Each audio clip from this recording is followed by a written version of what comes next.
First of all, you find open source software everywhere you look. So it touches lots of people. Most people don't know it. Whenever you go to Google, for example, you're really using a system whose foundation is open source.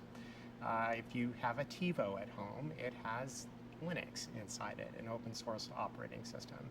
And it's one of those technologies that just pervades lots and lots of the foundation and infrastructure. In terms of developers who work on open source software, it's certainly in the millions. And that's part of the point of it, is the reason why I, as a developer, would want to take my creative works and open them up is because I want other people to use my works and to develop on top of them.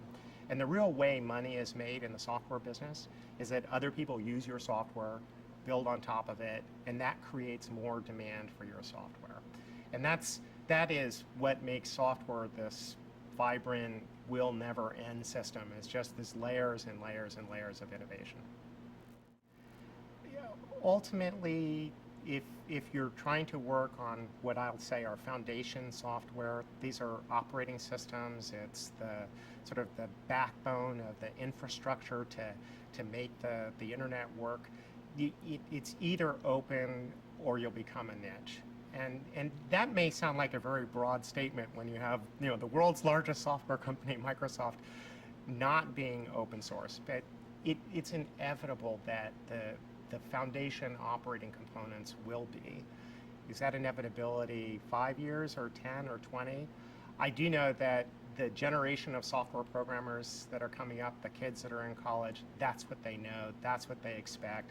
It's all part of this much larger democratization of information flow, of building communities, of sharing, that's really at the center of where the internet is. There's no question in my mind we're at a watershed generationally.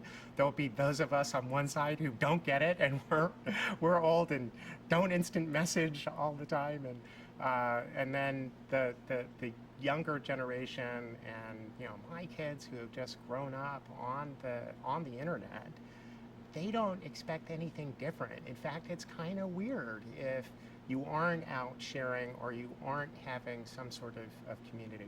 So certainly this is a generation thing. And moreover, when you really get it, and if you're a capitalist in the process, you will figure out ways of turning that into a vibrant business as well, because these are all the people who are going to be the innovators in the future. Some of the biggest challenges with open source is really around freedom again. It's a subtle one, but some of the open source and some of the very popular licenses go to, some would say, an extreme. For example, the license that governs Linux, the GPL, that we also use at Sun in a number of our offerings, is very viral in nature. And this is viral not in a bad way, but in a licensed way. And it's something that says, for example, if you were to use my dessert recipe, and my dessert recipe was under GPL, it means that you have to publish not just any improvements you made to my dessert, but your entire meal. You're required to give that back as well. And some people would say that in fact takes away freedom. It says that a requiring everyone to follow your particular form of open source may be a restriction in its own right. And there are other forms of licenses, including the one that our biggest software asset, Solaris, is under, that allows people to go take our software works and add things to it that they could add as secret recipes. They don't actually have to give everything back. But anything of ours that they change, they have to give back. I think historians will look back and see open source as a pioneer of participative democracy and development. It's not too much unlike the California referendum system, which is open.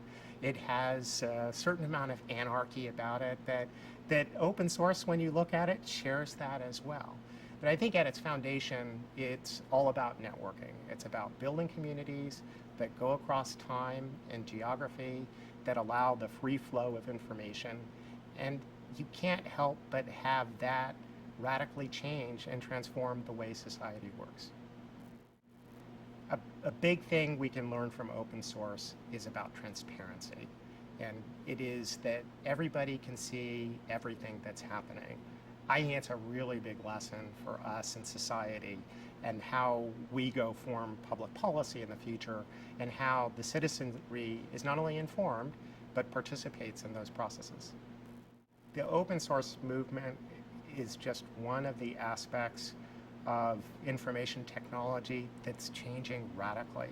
And we're going to look back at our industry in 10 years and it's going to look so different, because all of the notions we've had of how you develop software, how you buy it, that you go and buy some software and install it on a machine and run it, those already are seeming old.